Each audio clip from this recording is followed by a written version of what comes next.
Hello friends, welcome to RBT learning channel. Very good evening. हमारा आज का video का टॉपिक है law making process in India.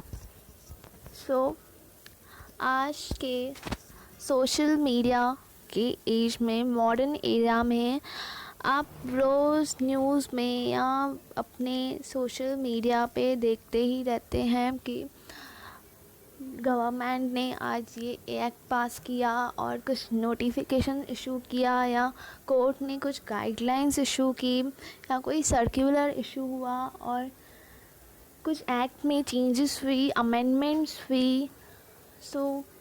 ये सब हम लोग डेली देखते रहते हैं, बट हम कभी ये जानने की कोशिश नहीं करते हैं कि ये लॉज कैसे बनते हैं इंडिया में, लॉ बनाने का प्रोसीजर क्या है और कौन ये लॉज बनाता है और कौन सी अथॉरिटी है जो इन लॉज को अप्रूव करती है और ये लॉज किस किस पे एप्लीकेबल है, क्या ये लॉज हमको फॉलो करने हैं, क्या ये लॉज हम पे एप्लीकेबल हैं, क्या हम इस लॉ के दायरे में आते हैं जो लॉज बनाए गए हैं। So that is all what we will learn in this video. Loss कौन बनाता है इंडिया में? इंडिया में जो लॉस है वो जजेस नहीं बनाते, ना ही कोर्ट बनाती है। जो इंडिया में लॉस है वो बनाती है गवर्नमेंट। गवर्नमेंट जो है वो सेंट्रल लेवल पे एंड स्टेट लेवल पे लॉज बनाती है। लॉ बनाने का power parliament and state legislator को दिया गया है। जो कि पार्लियामेंट है वो पूरी ऑल ओवर द कंट्री के लिए या कोई पार्ट ऑफ द कंट्री के लिए लॉज बनाती है। जो स्टेट लेजिस्लेचर्स हैं वो अपने रिस्पेक्टिव स्टेट के लिए लॉ बनाते हैं, ऑर्डर पास करते हैं या कुछ भी अमेंडमेंट्स करते हैं वो एग्जिस्टिंग लॉ में। ये अथॉरिटीज़ हैं जो लॉ बनाती हैं इंडिया में। इन अथॉरिटीज़ को, गवर्नमेंट को आखिर पावर किसने दिया है लॉ बनाने का? तो इनको जो पावर है लॉ बनाने का वो मिलता है कॉन्स्टिट्यूशन ऑफ इंडिया से, अपने संविधान ऑफ द इंडिया से, जो डॉक्टर बाबा साहेब अम्बेडकर जी ने बनाया था। आर्टिकल 246 जो है कॉन्स्टिट्यूशन ऑफ इंडिया का, उसने पावर दिया है पार्लियामेंट को एंड स्टेट लेजिस्लेचर को कुछ मैटर्स पे लॉ बनाने के लिए।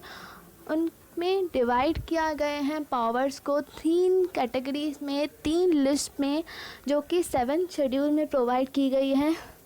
जो लिस्ट हैं वो 3 लिस्ट्स हैं। फर्स्ट लिस्ट है यूनियन लिस्ट। यूनियन लिस्ट में पार्लियामेंट को एक्सक्लूसिव पावर है, वो कई सब्जेक्ट मैटर्स पे लॉ बना सकती है और वो सब्जेक्ट मैटर्स जो हैं वो लिस्ट में प्रोवाइड किए गए हैं। लिस्ट 2 है स्टेट लिस्ट। स्टेट लिस्ट में स्टेट लेजिस्लेचर को अपने स्टेट के लिए है लॉ बनाने का पावर दिया गया है। स्टेट 3 जो कि है कॉन्करेंट लिस्ट। कॉन्करेंट लिस्ट में पार्लियामेंट एंड स्टेट लेजिस्लेचर दोनों को पावर दिया गया है लॉ बनाने का। ये लॉज जो हैं वो किस पे एप्लीकेबल हैं इंडिया में? लॉज जो पार्लियामेंट बनाती है वो एप्लीकेबल होते हैं पूरी कंट्री में या कोई part of the territory of India में या कोई पर्टिकुलर पार्ट के लिए वो सिर्फ लॉज बनाए जाते हैं। जो स्टेट लेजिस्लेचर्स लॉज बनाती हैं वो सिर्फ पर्टिकुलर अपने रिस्पेक्टिव स्टेट के लिए वो लॉ बनाती है। जैसे कि बहुत सारे लॉज हैं, जैसे कि हिंदू लॉ जो पर्टिकुलर कम्युनिटी के लिए बनाए गए, जैसे हिंदू कम्युनिटी के लिए। मुस्लिम्स लॉ जो which are followed by all the Muslims and Christian laws तो क्रिश्चियंस के लिए बनाए गए हैं। और लाइक जीएसटी लॉ जो पर्टिकुलर जो टैक्स पेयर्स हैं वो गुड्स एंड सर्विसेज जो सप्लाई करते हैं वही वो लॉ को फॉलो करते हैं। और नेक्स्ट है अथॉरिटीज़, जो कौन सी अथॉरिटीज़ हैं जो लॉ को अप्रूव करती हैं इंडिया में। अगर लॉज जो है पार्लियामेंट बनाती है, तो पार्लियामेंट के बनाए हुए लॉज को अप्रूव कौन करता है? President of India. And state legislature जो लॉ बनाती हैं अपने रिस्पेक्टिव स्टेट्स के लिए, उनको अप्रूव करता है अपने governor of respective state. And जैसे कि इसका एग्ज़ाम्पल है कि गुजरात में लिकर बैन करने के लिए ऑर्डर पास किया था, तो वो सिर्फ रिस्पेक्टिव स्टेट के लिए, वो सिर्फ गुजरात में ही बैन है, बाकी सब स्टेट ने ऐसे कोई लॉ पास नहीं किया है। और जैसे कि अभी करंट सिचुएशन कोविड-19 का सिचुएशन है, तो अलग अलग अपने रिस्पेक्टिव स्टेट्स ने ऑर्डर पास किए हैं लॉकडाउन एक्सटेंड करने के। सो ये सब स्टेट्स को पावर दिए गए हैं, पर अपने रिस्पेक्टिव स्टेट के लिए स्टेट लेजिस्लेचर्स लॉ बना सकते हैं, ऑर्डर पास कर सकते हैं और उनको अप्रूव करते हैं governor of their respective states. So ये लॉ बनने में कितना टाइम लगता है? सो ये कुछ प्रोविज़न्स प्रिस्क्राइब नहीं किया गया है कि इतने फ़िक्स टाइम में लॉ पास होना चाहिए, इतने टाइम में ये पर्टिकुलर हाउस ऑफ पार्लियामेंट इस लॉ को अप्रूव करेगा, फिर उसके बाद प्रेसिडेंट इतना टाइम में कंसेंट देगा। कुछ टाइम फिक्स नहीं है इंडिया में। कुछ कुछ इंस्टेंसेस हैं जहाँ पे लॉ पास होने में सालों साल लग जाते हैं, जैसे कि लॉ है रिलेटेड टू जीएसटी। तो ये जो जीएसटी का इंट्रोडक्शन, जो ये जीएसटी का आइडिया था, वो 2002 से ही 2000 में ही आया था, बट ये लॉ जाके 2017 में फोर्स में आया। 1 जुलाई 2017 को ये लॉ पास किया गया, जीएसटी लॉ अपने इंडिया में आया। So there are some instances जहाँ पे लॉ बनने में समय नहीं लगता और कुछ डेज में या कुछ वीक्स में ही वो लॉ पास हो जाता है, प्रेसिडेंट उसको अपना असेंट देते हैं।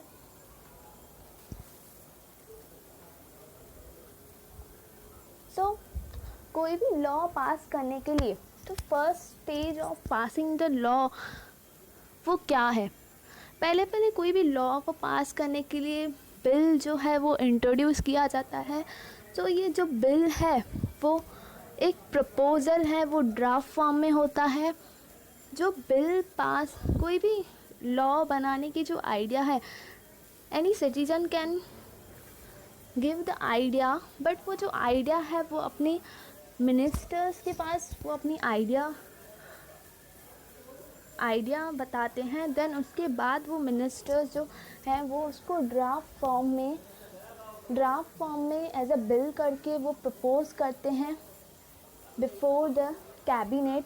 तो कैबिनेट उन बिल्स को अप्रूव करता है। उसके बाद पब्लिक के कमेंट्स लिए जाते हैं, पब्लिक अपना ओपिनियन बताती है। उसके बाद अगर वो पब्लिक के इंटरेस्ट में नहीं है कोई भी बिल, तो वो बिल पास नहीं होता है और वो वहाँ पे ही रुक जाता है, उसका प्रोसीजर वो आगे प्रोसीड ही नहीं करता है। सो कौन से टाइप्स हैं बिल के वो देखते हैं। Constitutional amendment bill is related to the matters of constitution of India. Constitution में अगर कोई प्रोविज़न को में वेरिएशंस करने हैं तो उस रिस्पेक्ट में कॉन्स्टिट्यूशनल अमेंडमेंट बिल पास किया जाता है। मनी बिल पास किया जाता है in relation to tax matters, public expenditure matters. और फाइनेंस बिल जो है वो पास किए जाते हैं फाइनेंस रिलेटेड मैटर्स। और जो भी मनी बिल्स होते हैं वो होते हैं फाइनेंस बिल्स ही। और जो फाइनेंस बिल्स हैं सब वो मनी बिल्स नहीं होते हैं। मनी बिल्स में finance bills are included money bills, but all finance bills are not money bills. So ordinary bill क्या होते हैं? बाकी सब जो मैटर्स के लिए जो ये सब तीनों अबव 3 मैटर्स में कवर नहीं होते हैं वो होते हैं ऑर्डिनरी बिल्स। उस पर्पस के लिए ऑर्डिनरी बिल्स प्रपोज किए जाते हैं पार्लियामेंट में। सो प्रोसेस क्या है, लॉ मेकिंग प्रोसेस क्या है इंडिया में वो देखते हैं। introduction stage, second is committee stage, third is voting stage, fourth is a state where bill is passed by the upper and lower house, and fifth one is a state where president and governor assents or sign the bill. So first जो introduction stage है, introduction stage पे जो bill है वो draft form में कोई भी minister जो है प्राइवेट या पब्लिक मिनिस्टर जो होते हैं वो गवर्नमेंट के पर्सन्स होते हैं, वो बिल को सबमिट करते हैं कैबिनेट में, कैबिनेट उस बिल को अप्रूव करता है। और जो प्राइवेट मेंबर्स होते हैं तो वो होते हैं members of parliament, they are other than the public members. And ये दोनों मेंबर्स कोई भी बिल को हाउस ऑफ पार्लियामेंट में या कैबिनेट में सबमिट करने के लिए नोटिस दिया जाता है, उनको पहले नोटिस देना पड़ता है, उसके बाद ही वो बिल प्रपोज होता है। उस बिल को रेफरेंस के लिए कमेटी के पास दिया जाता है, कमेटी उस बिल के ऊपर एग्ज़ामिनेशन करती है। वो बिल एग्ज़ामिनेशन करने के बाद कमेटी अपना रिपोर्ट सबमिट करती है और कमेटी के एग्ज़ामिनेशन के साथ साथ वो बिल ऑफिशियल गैजेट में भी पब्लिश किया जाता है, जिस पे पब्लिक जो है जनरल पब्लिक वो अपना कमेंट्स देती है, अपने ओपिनियंस शेयर करती है। सो इस पब्लिक के ओपिनियंस को ध्यान में रख के ही कोई भी बिल जो है वो पास किया जाता है। मीन्स कोई भी लॉ पास करना है इंडिया में तो वो पब्लिक के फेवर में, पब्लिक के बेनिफिट्स को ध्यान में रख के पास किया जाता है। ऐसे नहीं कि वो कोई ह्यूमन को या पब्लिक को हार्म करे, तो इस रिस्पेक्ट में वो लॉ पास नहीं होता है। या कोई लॉ जो कॉन्स्टिट्यूशन ऑफ इंडिया की वैलिडिटी को वायोलेट करता है, सो वो लॉ पास नहीं होते हैं। सो नेक्स्ट है कमेटी स्टेज के बाद वोटिंग स्टेज। कोई भी बिल को पास करने के लिए उसकी 3 रीडिंग से उसको पास किया जाता है। फर्स्ट रीडिंग में जो कि है वो कमेटी स्टेज जो हम लोग ने अभी पढ़ा, कमेटी अपनी रिपोर्ट सबमिट करती है, उसके बाद उस बिल का सेकेंड रीडिंग होता है। सेकेंड रीडिंग में उस बिल को थॉरोली एग्जामिन किया जाता है और अगर कोई चेंजेस करनी है उस बिल में तो उस बिल को रीड्राफ्ट किया जाता है एंड सबमिट किया जाता है। एंड थर्ड जो रीडिंग स्टेज है उसमें उस बिल के ऊपर वोटिंग होता है और उस बिल को वोटिंग स्टेज के बाद पास करते हैं upper and lower house of parliament and state legislature. So ये upper and lower house of parliament जो होती हैं वो बिल को आगे पास करने के बाद प्रेसिडेंट या गवर्नर के पास सबमिट किया जाता है। प्रेसिडेंट या गवर्नमेंट जो है वो उस बिल को साइन करते हैं, तो ये जो बिल है वो तभी लॉ बन जाता है। और ये बिल को ऑफिशियल गैजेट में पब्लिश किया जाता है जब भी वो एक पर्टिकुलर बिल लॉ बन जाता है फॉर पब्लिक जनरल पर्पस के लिए कि ये बिल एक अभी लॉ बन गया है। और उसमें जो है कभी से ये बिल लॉ जो है वो एप्लीकेबल होगा इंडिया में, वो उसमें डेट दी जाती है, नोटिस दिया जाता है कि ये बिल लॉ तभी से इंडिया में एप्लीकेबल होगा। और इफ़ सपोज़ ये जो बिल है वो प्रेसिडेंट या गवर्नर उस पर अपना एसेंट नहीं देते हैं, उस बिल को साइन नहीं करते, तो इस केस में क्या वो बिल पास होता है? नहीं, वो बिल को वापस अपर एंड लोअर हाउस में फिर से भेजा जाता है और इस बिल पे फिर से एग्ज़ामिनेशन की जाती है, उसमें कुछ चेंजेस की जाती हैं। तो ये रिजेक्ट करने का रीज़न है कि अगर सपोज़ कोई बिल है वो कॉन्स्टिट्यूशन के प्रोविज़न को वायलेट कर रहा है या तो पब्लिक के बेनिफिशियल के नहीं है या और कोई पर्टिकुलर रीज़न जो है जो प्रेसिडेंट फील करता है कि या गवर्नर फील करता है कि वो बिल पास नहीं होना चाहिए, तो उस केस में वो बिल फिर से लोकसभा या राज्यसभा के पास जाता है इन केस ऑफ पार्लियामेंट। उसके बाद वो बिल पास होता है चेंजेस होने के बाद। सो ये था लॉ मेकिंग प्रोसेस इंडिया में. That's for the day. Thank you so much friends. Thank you for watching this video. Please like, share, subscribe and comment. Thank you so much.